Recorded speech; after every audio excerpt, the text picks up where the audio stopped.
محاولة، هذه فرصة لمصلحة المنتخب اليمني. الله، جول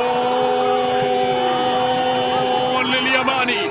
اليماني يصل أولا، المنتخب اليمني لا يتأخر ولن يتأخر في هذه البطولة، يريد المونديال، يليق به المونديال، يسعى من أجل ذلك، يسجل أول أهداف المباراة بعمل مميز من الجهة اليمنى لمصلحة المنتخب اللاوس. وصلت هنا من جديد تسديدة من هذا المكان، الله،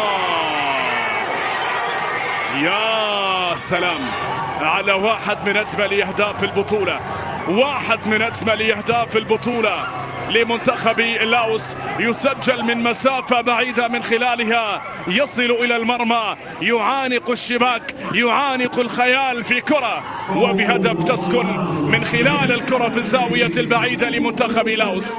يا سلام.